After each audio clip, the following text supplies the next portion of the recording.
This is One Eye on the Horizon, a podcast specifically for people who have suffered sight loss in one eye. I lost my sight in my right eye in August 2024 in a shocking, traumatic accident. And I found it really difficult to find anybody else who was in the same boat, slightly further along the journey than me, who could tell me what it was going to be like and ultimately show me that everything was going to be okay. I felt lonely, even though I was wrapped in so much love and support from everybody around me. It was something that I had to work out myself, and I had to do a lot of searching to find stories of people in the same boat. So, in the spirit of, if you can see it, you can be it, I've designed a podcast to share as many of our stories as possible, to help lift, inspire, and encourage people who are newer to this journey than us. If you're listening because you've already lost your sight or you're losing your sight in one eye, we're here for you. We see you and we feel you. You can dive in here to feel less alone and to understand that you are definitely not the only one experiencing all of these feelings and all of these physical challenges. Hear the stories of others, feel validated in what you're going through, and most importantly, understand that it is going to be okay. And hopefully we can have a little laugh along the way, because laughter makes even the heaviest things feel ever so slightly lighter. I'm Charlie, and this is One Eye on the Horizon. So, today we're talking to a chap called Michael. Michael is a sea fisherman, and he lives right up in the very northern tip of Scotland, sailing out up to 200 miles into the Northern Sea in treacherous conditions. And it was there that he lost his eye in a shocking, traumatic accident. It wasn't even a year ago, and he speaks about this so eloquently. But he also offers a really fresh, raw, and authentic experience and recalling of what's been going on for him during these first few months of sight loss. So I think for anyone who's going through that right now and is new to the journey, this is going to be a particularly useful episode. I know you're going to love this. He's got a wonderful positive attitude. So let's dive in. Hello, Michael. How are you doing? Hi. Good. And you? Very good. It's a pleasure to have you. So can you start by setting the scene for me with a little bit about who Michael was and what life was like prior to losing your eye? Yeah, so I'm a fisherman. I've been a fisherman for 8 years, and a couple of years ago, I completed the training to become skipper of our fishing boat, our family fishing boat. So my dad owned the Bud and Rose, our boat, and he's owned it for 36 years. So it was built the same year as I was born. And he's been skipper fisherman for that my whole life. And then so I joined fishing 8 years ago, became a fisherman, done the skipper training, and then in the beginning of 2025 was what I like to call the hostile takeover. This is throwing the old man out of the way, and I'm taking in charge now. So that's what was ongoing, and I was doing my third trip of the year, and there was a wee accident. So before we dive into the detail of that story, to set the scene a little more, we can hear an accent in your voice. Tell us whereabouts you are and where you do your fishing. So I'm based in the northeast of Scotland in Aberdeenshire, and we do all of our fishing from our port in Peterhead, and all the fishing we do is in the North Sea, 200 miles from Peterhead, mainly off the coast of Shetland, kind of in between Shetland and Norway. So you're right up in the north, and I imagine that can be quite hostile, treacherous conditions out in the North Sea. Yeah, like especially like we're in the midst of winter just now, and it's not a great time to be a fisherman. But the flip side of that is when it's the middle of June, July, it's flat calm, the seas look like glass, and it's the best job in the world. And Yeah. that's how I feel about it. Yeah, so beautiful. No boss breathing down your neck, just you and nature. Exactly. So, do you want to go into explaining a little bit about what happened in that accident? Yeah. So the type of fishing we do is called pair trawling. So basically means there are two boats and one net between the two boats. So I'm skipper on one boat, and there's a skipper on the other fishing boat as well. So how we work operationally is one boat shoots their net, and then the second boat, the partner boat, comes alongside and picks up half the net, and then we shoot the net, shoot the ropes out, and then we kind of we're a pair team, so we've got the net between us, and that's how we trawl for 4 hours, and that's how we catch our fish, and that's how we do it. That's our type of fishing. So anyway, on this day, our partner boat had shot out their net, and I came alongside them to pick up the half of the net, and when I did this. So sorry, the partner boat clicked in, so we were attached to the net. And then when I was trying to shoot out our ropes, I noticed there was a problem. And what had happened was the rope got stuck. And to kind of figure out what was going on, I slowed down the boat and I looked out the window. I was in the wheelhouse, like a metal container. You think I'd be safe. And I looked out the window to see what had happened with the rope. In just that moment, the rope came free and came with so much force it hit all the windows alongside the wheelhouse, and my head was sticking outside of that window. So I was knocked out, completely out cold, and I was knocked out like halfway across the wheelhouse. And the crew who was on that deck with me and working, they were wondering why I wasn't shooting out the rope as I would do operationally. And so they were kind of like shouting at me like, Michael, what are you doing? And then they looked in the wheelhouse and they seen me like, well, like passed out and in a heap. And I was so So far away from the.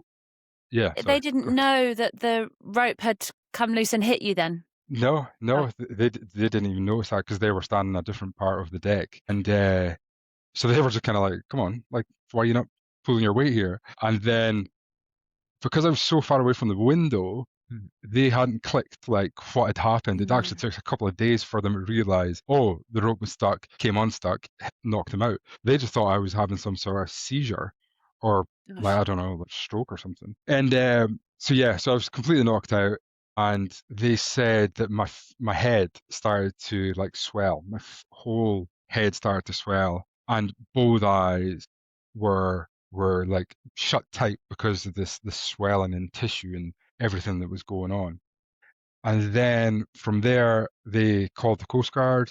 By the grace of God, we were only 20 miles from the Sunbury Airport, which is where the helicopter is stationed in Shetland. And Mm. so within an hour, the helicopter was there picking me up and taking me back to Shetland Islands. And then, But yeah, an hour's from still quite long, right? Especially for the crew members that are with you that don't have any clue what's going on. Yeah, like it's strange how I reflect on it now because in a sense I feel sorry for them because they had to witness this whole thing. They had Yeah, to see exactly the state I was in. Whereas for yeah, me, I've got no memory like 2 days before the accident and probably a week after the accident. So I can't remember gosh. any of it. So to me, I'm kind of like, that was horrible for you guys. And they're like, no, it was way worse for you. Yeah, but it's like that at the time, blissful ignorance, your brain's protecting you from knowing what was going on. Yeah. Exactly, So exactly. this was actually a question that I just thought of. Do you have memories of being hit? But it sounds like not at all. No, nothing at Mm, all. Nothing. mm, Even so, that was day 3 of our fishing trip. Most fishing trips for us last between 7 and 9 days. And that okay. was day 3. And I can vaguely remember leaving Peterhead Port to start that Gosh. trip. But like after that, nothing much really. So working out what happened, it was literally piecing together the jigsaw puzzle afterwards. Yeah. Yeah. So we've got like CCTV cameras on the boat so we can see what's Okay. going on. But nothing on that side of the boat or nothing in the wheelhouse. So it was definitely piecing things together to kind of like, oh, what happened there? So it was my dad that he flew up to Shetland to take the boat back to Peterhead, and he kind of spent that whole journey because it takes about how long to get from Shetland to Peterhead? Maybe about 12 to 16 hours, and he spent the whole Hmm. time trying to figure out what had happened to me. Gosh. And yeah, that's what he kind of come up with. And now we realise that's exactly what happened. And so we've had that boat for 36 years, as I say, same age as myself. And this accident had never even been thought about. It wasn't Mm, even like on our radar that this could have happened. Like the rope where it got stuck, we just didn't even imagine it. And because we would have done something about it years ago to prevent this happening. But mm. my dad, for all his experience, just it wasn't a situation where, well, it didn't even come into our brains at any point. Yeah, it's amazing how these little things creep up, isn't it? Yeah. Wow. Okay. So the air ambulance have got you. What next? So they took me to Lerwick, and because that's the main hospital in the Shetland Islands. So they landed in the middle of Lerwick, and I got sedated there. And then there was another air ambulance. It was a plane that flew from Aberdeen to Sunborough, and then they took me back to Aberdeen, and I was in ICU for 4 or 5 days after that. As a side note, this is just something I want to tell you, which is weird, but it's quite funny. So I put up a post like a month after my accident to be like, oh, like, thank you for everyone's kind of helped the situation. Like, it was awful, but thank you to everyone that's kind of looked out for me. And I've got friends in Shetland, and they reshared the post so they like the ambulance crew could kind of like see that I was like okay, Uh, and I was saying thank you. And someone commented on that post saying, get well soon, Michael, or something like that, and then attached 10-minute video of the Coast Guard helicopter that I was in landing in the middle of Lerwick and me getting taken out of the helicopter and getting transferred into the ambulance. And I was just like, why are you posting that? First of all, why are you taking that video? But why are you posting that? Like, and be like, get well soon. This is you in your worst state you've ever been in your life. Like yeah, what? right. See, this is a really interesting thing. I would suggest that the person that did that has never been through something really traumatic, because you and I know that that's a pretty insensitive thing to do. But I would also ask, how did that feel to see that? Given that you weren't with it, were you? You didn't have a memory of that experience. So to see that through someone else's eyes, what was that like? I was really difficult for me because Yeah. when I was reflecting on like everything that had happened, they were kind of I don't remember anything. So to see like footage of me in a terrible state was really emotional. The Mm, first 5 minutes when I was looking at that post, I couldn't watch it because I was mm, just in disbelief. I was completely overwhelmed with what could have been in that video. Like I could have seen mm. something pretty grim that I didn't want to see at all. But then after about 10 minutes, I was like, yeah, let's just watch it. So I did watch it and I was like quite emotional about it. But I was glad that I could kind of see how the emergency teams were kind of dealing with me, and the compassion that I seen from them was pretty exceptional. And it gave me Yeah. like a kind of a gratitude for everything they did for me because Yeah. I couldn't do anything. I was like completely knocked out, and there was people caring for me in that moment. And Yeah. my family obviously was in Aberdeenshire, northeast of Scotland. No one was there to be able to hold my hand.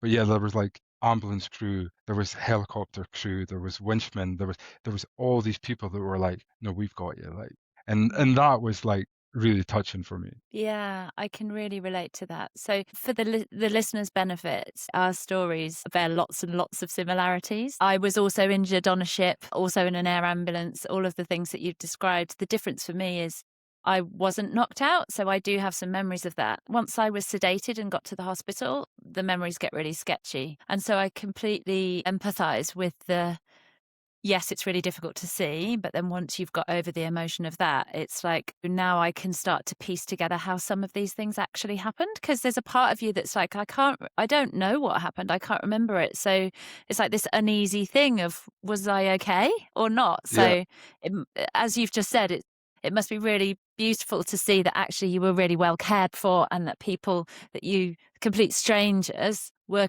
giving that to you. That's yeah, nice. exactly. And the NHS gets like so much bad press in this country, but Mm, to me, when the chips are down, like they're amazing. when yeah. when you need them, they're brilliant. And I'll never forget the care and compassion I got from them workers because they were fantastic. Yes, I have had exactly the same experience. So you're in ICU for a chunk of time, almost a week, sounds like. Did you Yeah. have to have surgery on your eyes? What was the medical prognosis at this point? So this is kind of difficult for me to kind of chat about because there was quite a lot going on, and my I had a brain bleed as well, a minor brain bleed. So they were kind of focusing on that as well. So I did have surgery on my eye, and it was completely just to save my eye, just so Hmm. it wouldn't have to be removed. And then throughout my time in hospital, I had to stay in hospital for nearly 3 weeks. And that was because the swelling was so large in my face that they had to wait for that to go down before they could reconstruct my eye socket and my cheekbone. So now Mm. I've got like, I think it's titanium plates from my eyebrows to the like top of my moustache. And that's the reason I was in hospital for so long. It wasn't to do with my eye so much. But so what I know about my eye surgery is they saved it. They saved the eye. But in terms of what happened to my eye, I don't really know. Like it wasn't like the ophthalmologist was in my room every day. I can't remember that if he was. I've got my discharge notes, which uses the term very poor prognosis like over and over and over. So I was kind of like, well, that doesn't sound good, but it doesn't sound awful. It doesn't sound like it's a complete write-off. So then a couple of weeks after I was discharged from hospital, I had my first appointment with my ophthalmologist. And I was like, I need to find out what's the situation with the eye. I asked him, first question I asked him, like, is there any hope for my eye? And he just like stopped what he was doing, looked up. He was like, no. And I was like, dear, that's not good. And so I was like starting to speak about like optic nerve. Was there like any hope for that? And his term he used was optic nerve dead. And I was just thinking, oh well, Nice. lovely, thank you for being like compassionate in the moment. And but it was kind of obviously it was tough to hear, and it was really challenging in that moment. But it kind of stopped that hope for me and kind Mm. of was like, well, you have to concentrate on your recovery now. You're going to concentrate on how you're going to get better from this and you're going to manage to live your life again because that hope's taken away from me. And mentally, I really struggled right away because although it was a very poor prognosis, there was still like a sliver of hope that I was clinging on to. And then when that was taken away, it kind of felt like, oh dear, like Yeah. you've got The nothing now. rug's been fully pulled out. Yeah. Yeah, I Yeah, had a very similar experience. It was probably about 3 weeks until they said, no, it's not coming back. And during that period, even though you know it's serious, you're like, as you say, you're holding on to whatever you can cling on to. exactly. Yeah. Yeah. So before we kind of dig into your recovery, I'm interested. So you said, I was in hospital for 3 weeks, there or thereabouts, and I don't remember much about the medical side of things. What do you remember from that time and how you were feeling and how were you even processing stuff at that point? Because it's such a shock, isn't it?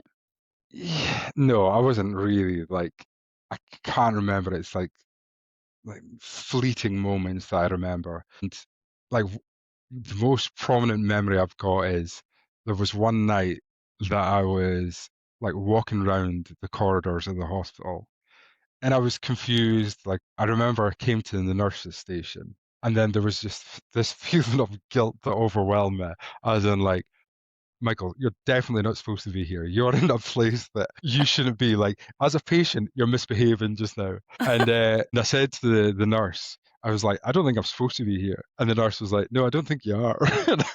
And that's where my brain was at that point in time. I shouldn't be doing it, but I was still continuing to do it, even though I knew that I was like misbehaving. So yeah, like it wasn't really until I got out of hospital when I started processing things. What did that look like? What did that first month or 6 weeks of being at home, having been given the news? Well, first of all, there's like the news that you're not going to see out of an eye, but you're also dealing with a lot of other stuff, aren't you? Pain, a lot of fractures.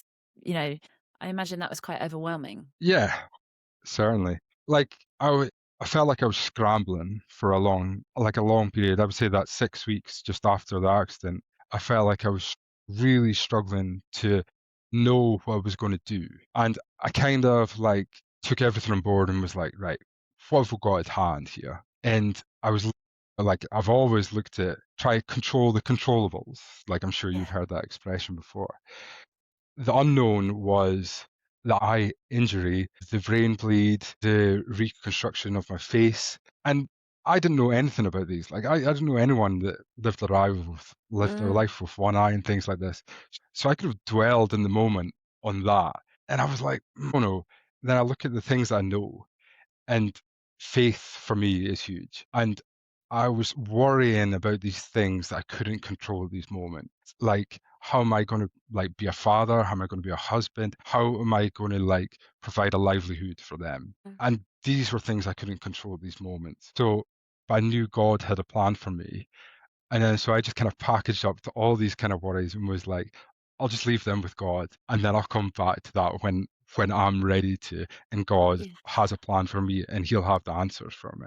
And then there's another part of the knowns. And what I've been doing ever since like I left school is I've always cared for my mental well-being, and I've always done things to try and look after myself mentally. And like I've tried like hundreds of things, from Tell like me some. different types of exercise, different diets, like different supplements. Some of them work, some of them don't. But I know what like works for me as a kind of get me back to a baseline. Like Uh, I might not be like the happiest I've ever been in my life, but I know I'll get back to a baseline of contentment. yeah. And this is what I knew when I came out of hospital. I was like, right, I know what's good for me to get there. And it's like little things. I probably could speak about this for days, but it's like sleeping. I need to get like 8 hours good sleep every night. I've got like this sleep routine that I kind of have to do for like a couple hours before bed. Like I've got a caffeine deadline. I can't have a coffee after 12 o'clock. Just little things like that that I've Yeah. learned over the years that works for me. And another one's like exercise and like going for walks and getting out in nature and things like this. And what are the other ones I've got? Journaling is a huge one for me now. Yeah. Like I've kind of flirted with it in the past and done it like when I've been like, right, let's concentrate on journaling. But now I'm like, every night I have to do it. I have to do it. And even if I miss Amazing. it, I'm like, I'll catch up. Like 2 days after, I'm constantly trying to catch up. So you've Yeah. given me some of the tools that you were using. Is that what you employed? You started doing all of those things? So we were talking about that first 6 weeks and you were feeling really, really, you were struggling, right? So what things during that first few months really meant the most to you in terms of emotionally getting back to baseline or better, and also physically? So I think there's a whole other thing about relearning everything, but maybe let's just stick with the emotional side for now. Emotionally, like I had lost my purpose as a fisherman and skipper. So in that moment, I knew that I had to kind of get a purpose back, even in my early stages of recovery. And our youngest boy, Ellis, was born in January 2025. This accident was on 15th of April 2025. And then I Gosh. got home the start of May. So he was only like 4 months old. And he was still on like 4 or 5 naps a day. And so was I. So I was going to say. purpose that I kind of gave myself like for a couple of months was we're going to nail this nap routine. Like so me and him like 4 or 5 times a day would look at James, my older son, Vaughn, my wife, and be like, right, nap time. And then I would just go upstairs with Ellis and be like, right, nap buddies. Oh, it's so beautiful that he, at such a young age, he was actually helping you with healing without knowing it. Definitely. Oh, Like, and there was a sweet period of like, I think 2 weeks where we nailed like every nap, like 5 minutes either side. And we were both waking up like naturally. And I was like, oh. yeah, this is great. Like, and then he started cutting his naps down, and I was still doing them, so we couldn't Damn continue it. it. I'll just dive in here and say one of the things that I was astounded with in my healing, and my facial injuries weren't as severe as yours, was the amount of sleep that I needed to start with. It was ridiculous. I'd sleep for 12 hours a night and wake up and try and get my son ready for school. And I'd be up for half an hour and I'd have to go back to bed again.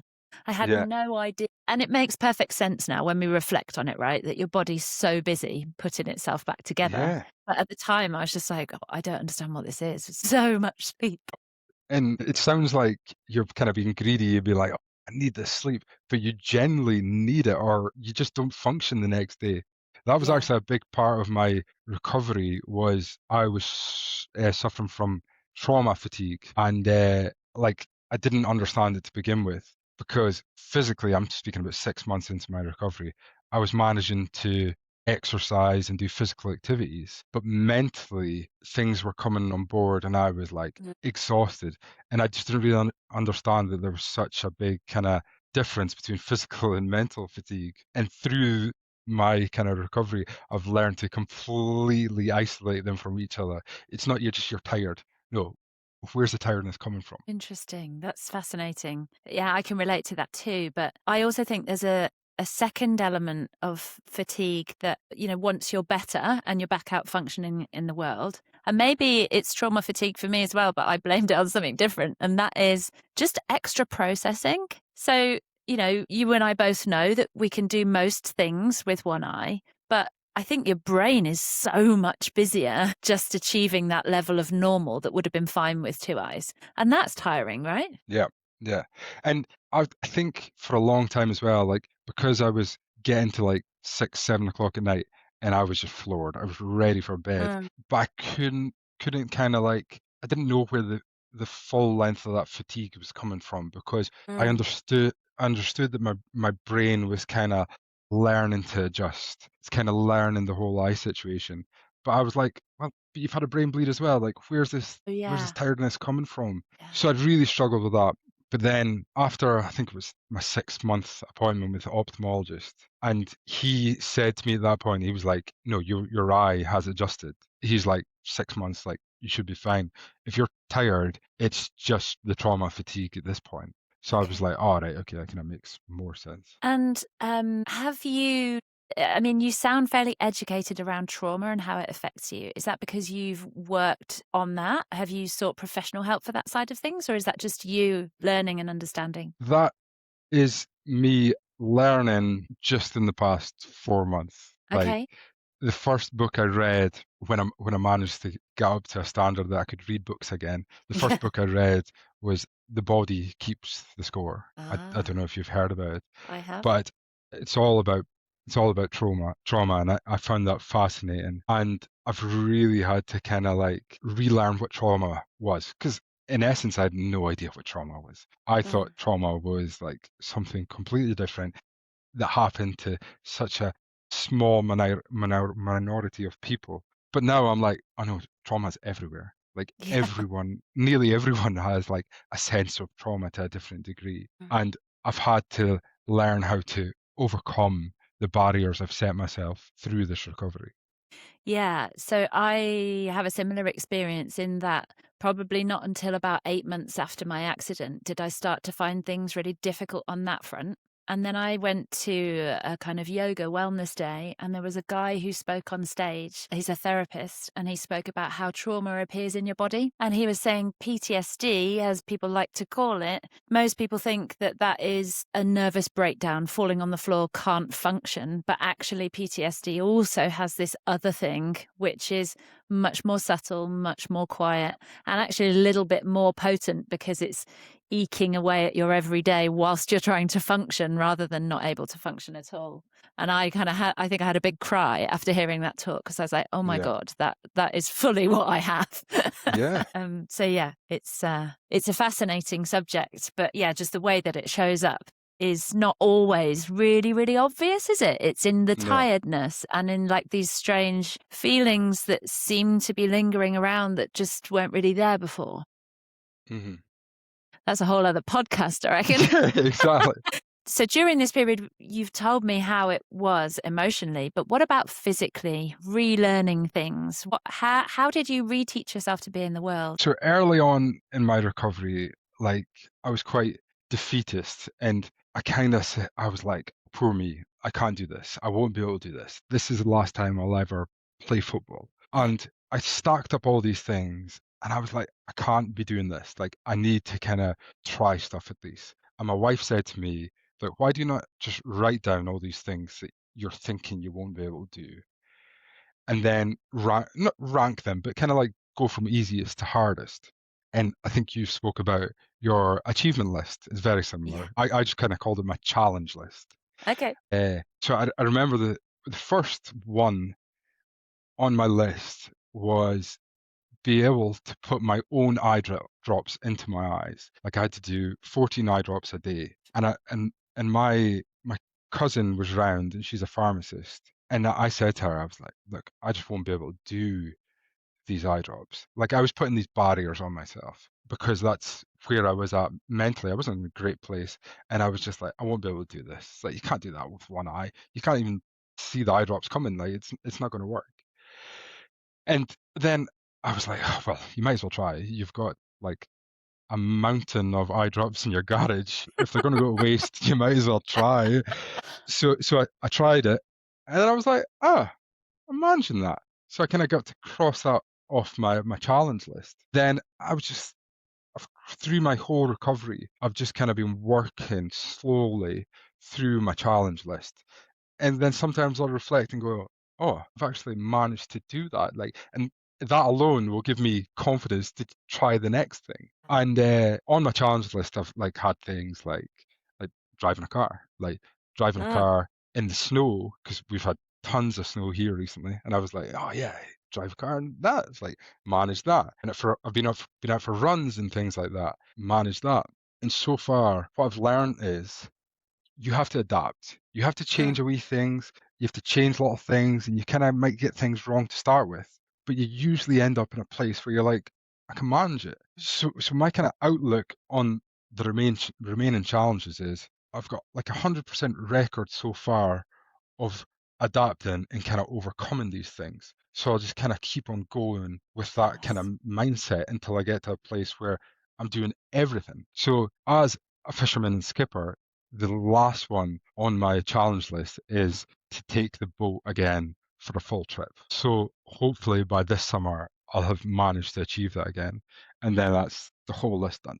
And I'm like, Wow. yeah. That, yeah. And I'm going to save that one. I think we should come back to this because that will be a massive thing for you. But I love the positive attitude that you've got towards, "Oh, okay, no, let's just make this a fun challenge." And what you mentioned about, well, all of the evidence I've got so far is that I can do the challenges. So I have no evidence to say that I won't be able to do the next one. And that's something that I've also been kind of working on. It's like, okay, these thoughts that are coming into my head right now or feelings about a situation, are they true? Because I think it's really easy when you've been through a really difficult thing and you're working through it to convince yourself that there's no point and you can't do it and it will never be the same. But as you and I and everybody else with one eye has proven, actually you just need to retrain yourself, and Yes. most things are possible. Yeah. When I was kind of back out in the world, so what I found was I could relearn to do the things in my home quite easily, mainly because I knew where everything was in my home. And I think your senses help you like get around places. And so nothing was super challenging. But then I started going out of my home and realized, whoa, there's all these things like people jumping out of my blind spot in the supermarket and I can't see here. And that became really scary.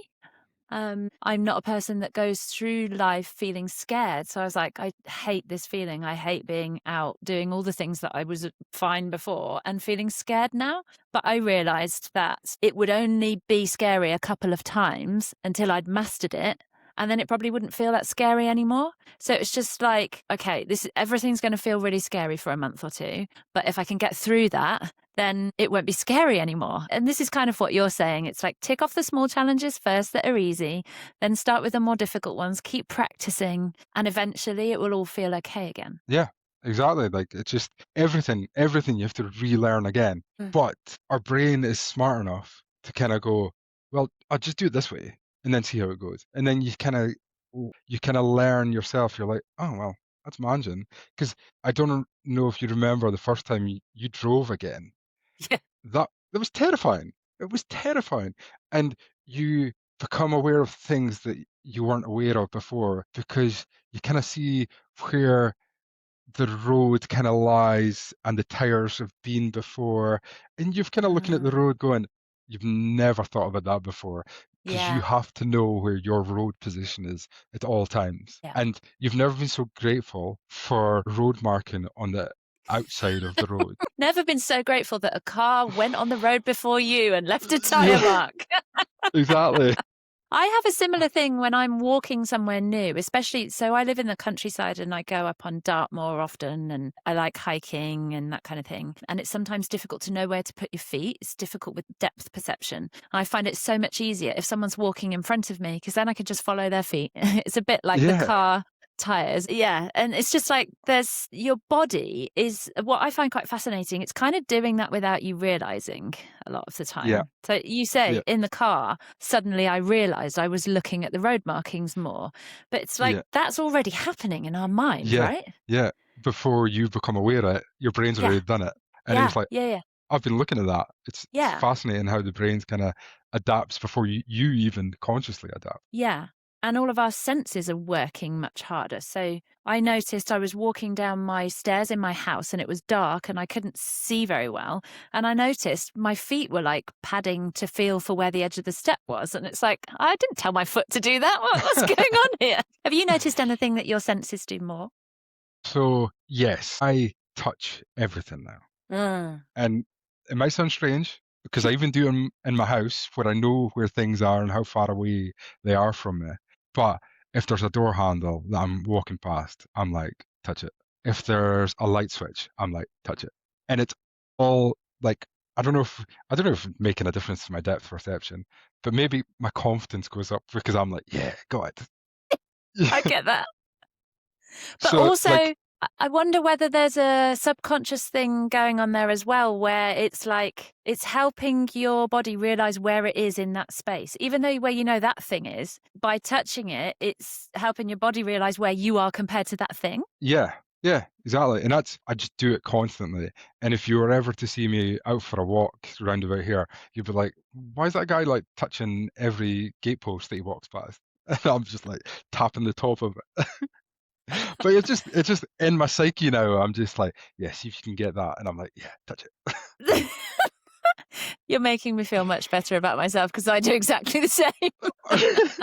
When I look at you, your eye looks brilliant. Do you have any kind of prosthetic, or is this what I can naturally see, just your natural eye? Yeah, yeah, like Mm. there's nothing in it at all.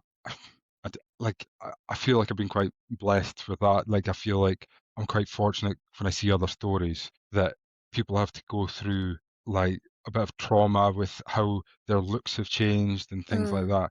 But I feel quite blessed that when I look in the mirror, I still see myself. I don't really know what to say to that because I don't want to like underplay people's own experience, but at the same time, I'm like quite lucky, I guess. Yeah, well, I wouldn't feel bad about that. We have to cling on to the positives when we're going through something like this. And it's completely fine to say, yeah, I know that other people have stuff to deal with, and I'm really thankful I don't have to deal with that.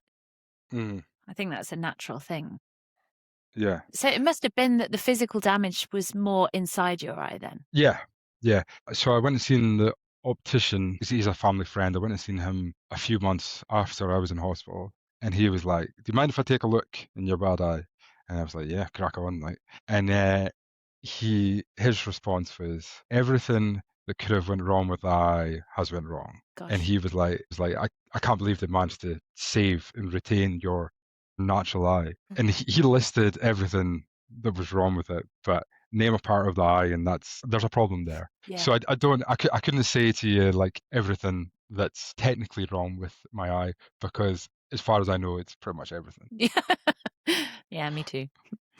What the consultant said to me was there are no working parts left inside your eye. A bit like yours, Yeah. optic nerve dead. Okay, brilliant. Yeah. Yeah. Thanks. Thanks. Don't dress it up. But I think also at that point the clarity and the bluntness feels harsh, but it's actually quite good because there's no Yeah. ambiguity about what Yeah. that could mean. It kind of gave me like a clean slate to kind of restart my recovery because as we spoke about that kind of like sliver of hope, and I was clinging on to Mm. that.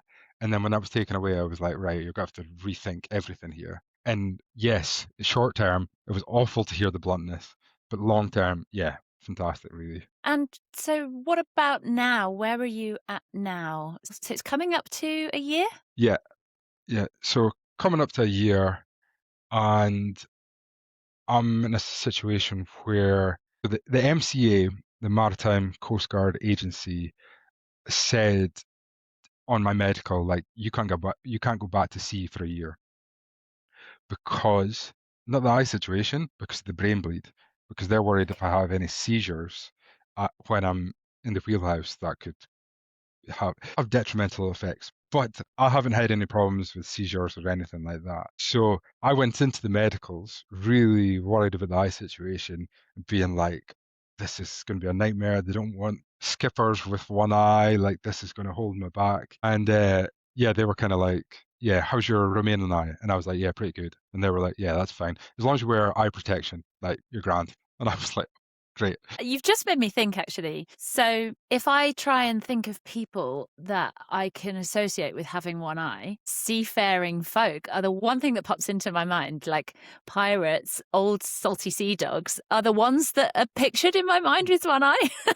I don't know why, really, but yeah, the internet told me that whilst you've lost one eye, you're not 50% down on vision Yeah. because your brain neuroadapts. You actually only really lose about 25% of your vision. And so it kind of makes sense that if you can drive, then I'm guessing you have enough vision to be able to skipper your boat. Yeah. Yeah. Just as a side note, when you said that about you'll only lose 25% of your vision, the doctor told me that and when I was in a bad place. And to me, that was such a lift, such a boost, because in Mm. my head was like 50% of my vision's gone. And they were like, well, it's actually 25%. Like, and I was like, oh, that's actually like pretty good vision. And it just shows you how amazing the human body is that one eye remaining can do the bulk of the work that you automatically think that, well, you need two eyes for that. It's absolutely mind blowing, really, isn't it? Yeah. To know that the peripheral vision of your current eye expands itself just blows my brain. And Yeah. in my existing good eye, my sight wasn't very good when I had two eyes. I needed glasses. I don't need glasses anymore, which Okay. also absolutely blows my mind. Um, whether that's because the impairment that existed there before has changed itself, or actually having two eyes was confusing it and it's a brain thing, I have no idea. But yeah, Okay. yeah, Yeah. That's good. it's good. It's good. You know, it's interesting to hear that you were told that by a doctor because I wasn't told that. That was something that I had to find out by doing lots of research myself. And I guess one of the reasons that we're sat here having this conversation today is to help people understand the real practicalities of what it's like, because perhaps it's slightly different in Scotland, but I've heard quite a few stories of people in England who are basically just told, yeah, you're not going to see again. Your brain will make it better. Don't worry. In 3 months, you'll be fine. Off you go. Was that pretty much your experience or? Well, I can't comment about when I was in hospital because, as I say, my memory is not that great.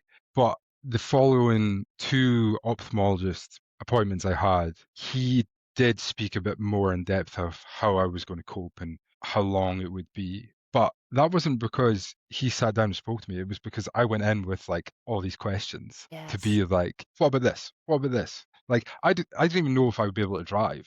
And it wasn't until like he was like, oh well, I kind of need to find out as well. And then he went on the DVLA website and Wow. found out. But I was like, well, if he doesn't know, like, how am I supposed to know? Yeah. Yeah. Yeah. And you've touched on a point there that I've touched on with some of my other guests previously. And that is, I've experienced, and it sounds like you have too, that those appointments with those doctors work best if they're like a collaborative thing. So every time I went in armed with lots of questions and lots of things that I'd already found out myself. Maybe it's just that you and I have super curious minds. But I was like, okay, I have questions here. I'm going to try and find out what the situation is, and then I would take that to the doctor's room and ask them for their opinion on it, and it would become like a not bouncing around ideas, but they'd be like, no, that's not correct, you can forget about worrying about that one, but this is what Yeah, it will be like. And so I think the reason I'm saying this is to encourage people listening, especially if they're newer to this journey than us, to not feel bad about being slightly assertive and going in there with a plan, going into the yeah, room with a plan and questions and outcomes that you want to come out with, because doctors are busy and they don't know what's inside your mind. And My experience also is that they're never offended by asking lots of questions. Can we just delve slightly into the thoughts around getting back on that boat? Have you been back on the boat at all so far? Yeah, so I've been back on the boat, haven't been out fishing, Ah. so I haven't done anything operationally, but I've been back on the boat, and my dad was terrified. Like he thought I was gonna have like PTSD triggers, and he was like almost holding my arm to be like, "Are you okay?" And I was like, "Yeah, I'm fine. Like I just can't remember anything anyway.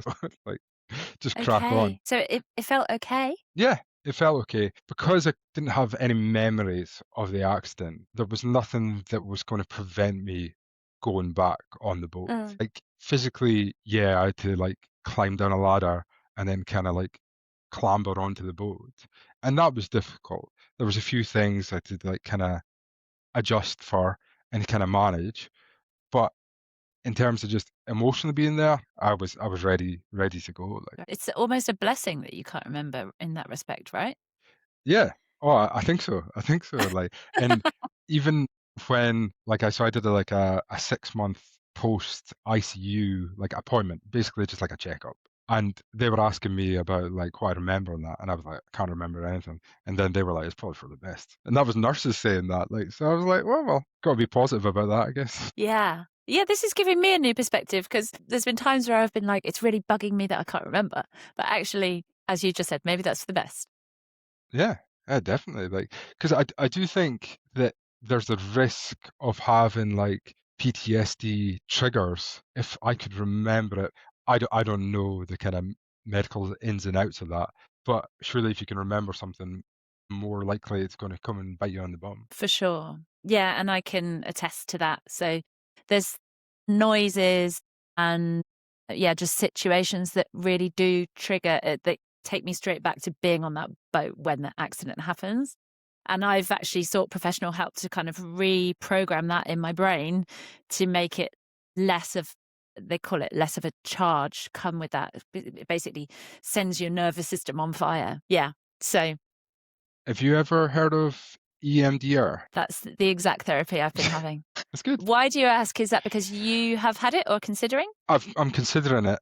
Like, I haven't looked into it too much, but in the book I was speaking about earlier, it spoke about EMDR, and I was like, oh yeah, maybe that'll work out for me. So Yes. how's it been? It's been good. Yeah. So the guy that I talked about that I saw on stage that talked about how trauma lives in your body is an EMDR therapist, and I've subsequently started working with him. I've been doing that weekly for maybe not far off 6 months now. And it sounds dramatic to say it, but it's been life changing. There were things that I was struggling with and being triggered by that I didn't realize quite how severely my nervous system was still being affected. And what he asked me to do at the start was think of the most disturbing thing about this whole situation and score it out of 10 for the amount of disturbance it causes you. And I was like, 500 out of 10. And he's like, the aim of us working together is to get the emotional charge of that down to 0 out of 10. And in my head, I was like, yeah, that's never going to happen. But anyway, okay, let's crack on and give it a whirl. And we're probably down at a 2 or a 3 now. Wow, it's huge. And the process I found easier than it's not sitting in a room and talking through every single thing, which I think can be quite disturbing if the memories are disturbing. I won't go into the exact in and outs of how it works, but basically it's a little bit like hypnotism. You use eye movement to put your brain into a processing state of mind. And then he literally says, what's there right now? And it might be a flashback of a memory. It might be a feeling in your body. It might be huge amounts of tears. It could be anything. And then he says, okay, let's stay with that. Let's process it. And his way of describing it is when you're in a very shocking circumstance, like an accident, like we are, your brain doesn't expect it and it doesn't have time to process and file the memories away where they should be in long-term memory. So they get stuck in this weird place where if they, for some reason, get recalled, triggered, they're disturbing because they're not filed away in the filing system as they should be, as the rest of your memories are. And so he said we just need to go back to each memory, each scene as it comes out, date stamp it and file it away. And we keep doing that until the emotional charge is gone. And then it just becomes a normal long-term memory like everybody else has. Okay. It's so clever. Yeah, it sounds fascinating. Like, That's fantastic. Yeah. Yeah. So for you and anybody else that's struggling and just not feeling quite right still, I'd highly recommend it. Yeah, yeah, I'll look into it.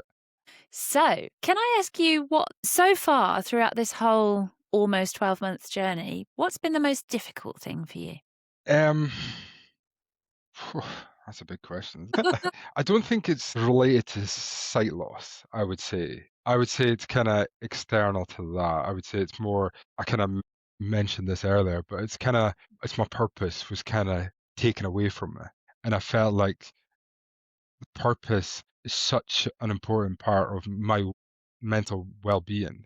When I lost that, I've kind of been scrambling around to try and find something. I can relate to that. One of the things that I've always been fairly driven and always kind of had a goal or a purpose for what's next, where am I going, what am I doing? And so my accident was in August, and it, took a few months of healing, and then in January it was like, okay, this is a fresh year. What's my purpose? What's my goal? And I really struggled with the fact that I don't really have one. The only purpose is to get better, and I was like, well, that's Yeah, crap, but it's the truth, right? yeah, Your purpose for the definitely. last year has been learn to be back in the world, learn to be okay in yourself and with others, and get back to a point where you can have a purpose again. Yeah. You feel guilty as well because you want to say your purpose is to be the best parent you can be. Yeah. But you're like, yeah, I kind of need more than that as well. So one of the purposes I gave myself like maybe 3, 4 months was I knew I couldn't go back on the fishing boat, but I went into a net store, a fishing net store, where they Hmm. create all these new fishing nets, and I like had to learn. Like I had very basic working understanding of nets, but then I kind of had to learn to make the nets their way, the proper way, and take this on board whilst I was trying to navigate the world using one eye. So it was a great place to be because you're dealing with these nets and meshes and you're doing all these knots and things like the ropes and that. And it gave me a purpose because I was kind of saying, well, you're working in an industry related field, Yeah. you're improving, you're becoming a better fisherman at the same time as you're recovering. So Mm. going into that fishing net store was huge for me. And the guys there, they were kind of like, "You're crazy coming in here, like spending like your free time doing this and not even get paid for it." But I was like, I need purpose. I need something that drives me and something that keeps me going. And that's exactly what it gave me. It was fantastic for my recovery. Yeah. Well, it serves on so many different levels. It gives you that purpose. It makes you get up and go out and be somewhere different and be around new people. It's feeding your knowledge for the future when you do get back to your original purpose. But also, I can imagine that it was really helping all those neural pathways rebuild in your head about, like, how, where are my hands compared to the knot, and how do I get this through here? And I'm Exactly. imagining lots of different colors and textures and all sorts of things, Yeah. which would have been great for the senses and your kind of physical learning. Yeah. Going back to depth perception, it was great for that. Yeah. And I remember when I got out of hospital, like I can't remember where I seen it. It must have been online. I seen a list of these are going to be difficulties for you with living your life with one eye. And one of them was pouring liquids from one vessel to another. And I was making like bottles for Ellis, boiling water from like 3 weeks out of hospital and stuff like that. So I was like, oh, I think I've got away with the worst of this. Like I think I'm managing. I'm doing amazing. And then a couple of weeks after, I had to go and put washing on the washing lines. And I don't know what your washing lines are like, but we've got like five in a row right next to each other. And Yeah. I was putting the clothes on and I was like, right, that's on that line. Is that matching this side there? And it was just a horrible experience. I was like, I found my challenge here. Like this is where my depth perception issue is. And Yeah. even now, like I just can't get like to put clothes on the washing line without any issues because I find that such a challenge for me. Yeah. Yeah, one of the things I find tricky is hooking something onto a peg. Like I've got like a key hook, and I come in and I hook my keys on the peg, and I'm always an inch or so off the first few times. Like, where's the hook? But you've just reminded me again that I personally feel like it's practice makes perfect. The more you do it, the more you Yeah. build that neural pathway in your mind, the more you learn, oh no, this is where my hand is compared to that thing. Yeah. So it's just like doing it over and over again. I'll have to go into my neighbours' gardens and be like touching their clotheslines. Be like, yeah, I'm nailing it now. And they'll be like, yeah, get out of our garden. Have you got any funny stories of silly or funny things that you've done or experienced? Yeah, so personally, I love like wordplay, and I love when we use expressions that you're like, we can't really use that expressions anymore. Yes. I was chatting to my sister. We were out a walk one night, and we're chatting about just children's behaviors or something. And I said to my sister, I was like, "Oh, you just going to turn a blind eye to that behavior?" My sister didn't even notice, and I was like, "Sorry, Marissa, like that is hilarious. Like we need to reflect on that moment. I can never use 'Are you going to turn a blind eye' ever again." And it's funny, isn't it? How many sayings there are that are eye related? So many, so many. I We know. had one yesterday. Our neighbour lost their cat, and my wife Siobhan says, "Yeah, we'll keep an eye out." And I was like, "Yeah, I'll keep an eye out too." Keep your eyes peeled for the Yeah, cat. there's just so many of them, and you don't even think about them until you lose an eye, and you're like, "Yeah, great, that's fantastic." I Almost know. daily, you Yeah. use these expressions. I know. Another one I had, another funny moment we had last week with all the snow that's been up here. My dad was out, so we built the kids a snowman, and twigs for arms, like carrot for nose. We used two black stones for eyes, and of course, one of the stones fell out of the eyes. And so my dad turns to James and was like, "No, the snowman's only got one eye." And then my dad covered one eye, started dancing about, going, just like Granda. And then I looked at my wife, Siobhan, to be like, what is he doing? Like, and then my dad looked at me and was like, sorry, Michael. Sorry. One thing, do you find that people around you that are around you a lot forget sometimes? Yeah, I think so. Like that example of my dad was a perfect example of him just Yeah. like doing what he was doing anyway and Yeah. completely forgetting about my ongoing issue. Yeah. So I kind of took that as a compliment to be like, well, if they're not thinking about it, I'm adapting and coping perfectly Really well. well. Yeah. Yeah. You're And showing up in and the world completely normally. exactly, like another one we had recently was we were at New Year's Ceilidh, so doing all this Scottish like country dancing I love a basically. Kaylee. And my auntie, she was like, "Oh, do you want to do the Dashing White Sergeant?" And it's a big twirly one, like linked arms, and it's a really good one. But then I said to the man next to me, I was like, "I might be exposed. I might have my blind side exposed here." And he was laughing. We had a laugh about it. And then it wasn't until the next day, like my auntie was like, "I completely forgot about your like you're blind Oh, in one eye," and I was just like, "Well." It's a good thing, right?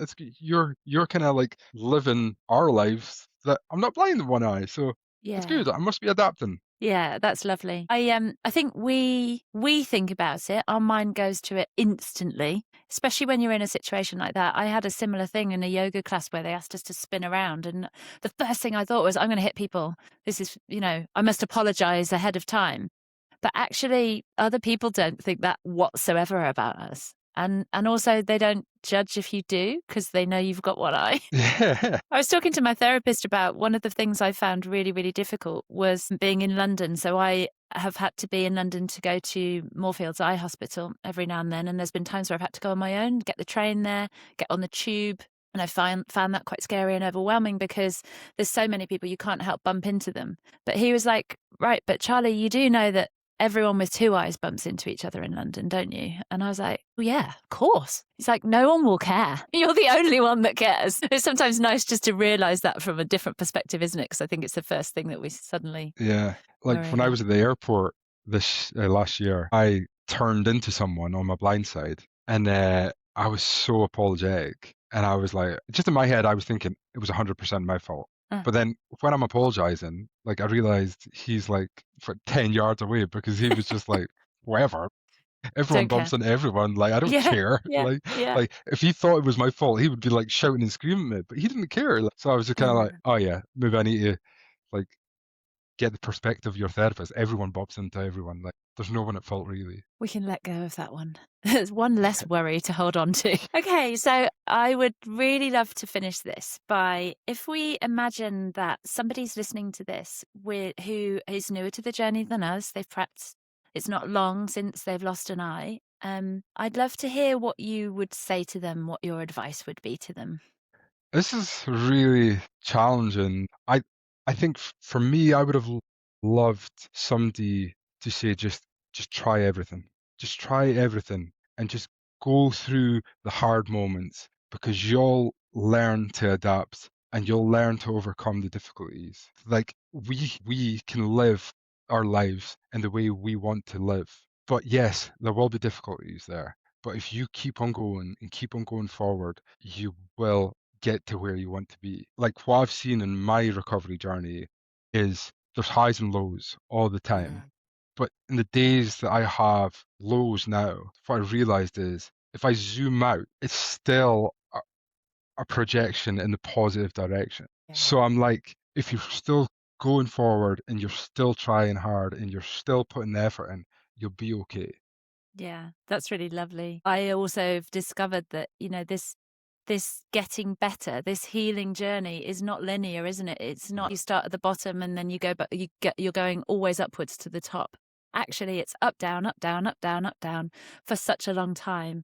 It's just that the downs perhaps aren't so deep. So you still are going upwards, but allowing that permission for the down days and being gentle with yourself on those, knowing that you will come back up again is Yeah. quite powerful stuff, I think.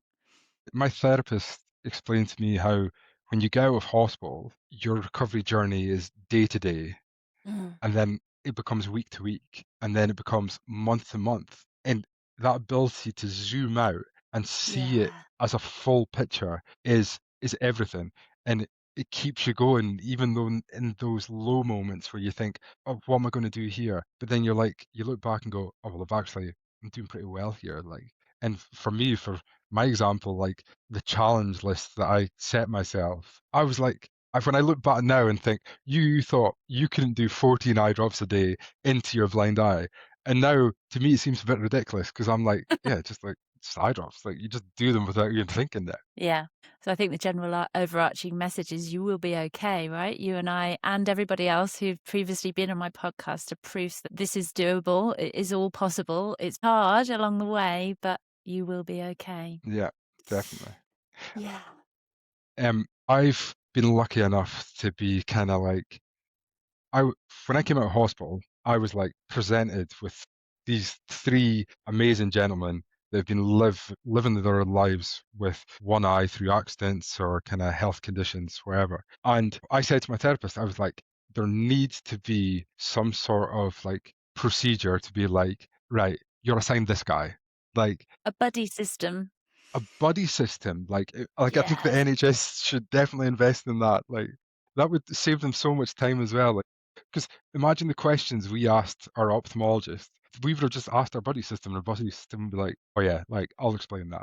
And Wow. So you had some buddies. Where did they come from? yeah, like so, just from different walks of life. I think because the communities up here in Peterhead and Fraserburgh, they're all kind of like historically fishing communities. And like when my accident happened, like people knew about it. And then they kind of just was like, Davy down the road, he's got one eye.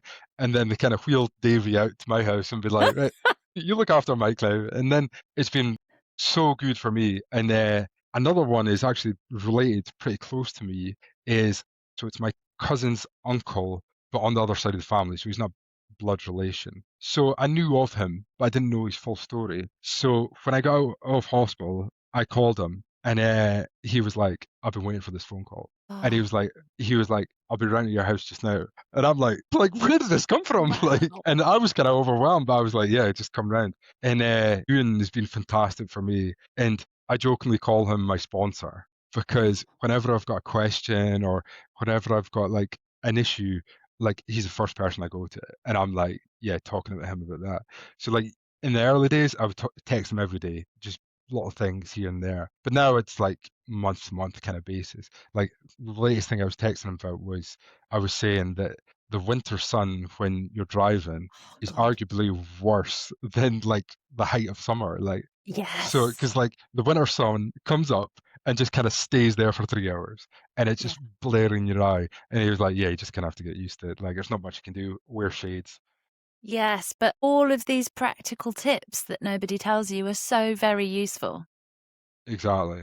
And It's it's so heartening when you're at the start of this journey to have someone that you can have those messages with, someone that's been through it and lived your experience and can give you definitely. real answers. Yeah. And if I ever hear a story about like, oh, someone's lost their eye or whatever, like God forbid that happens to someone I know, but I'll be the first person on their doorstep because I Mm. want to share my experience because these three guys have been brilliant for me to kind of navigate the waters of living with one eye. And I want to be that person to someone else coming along.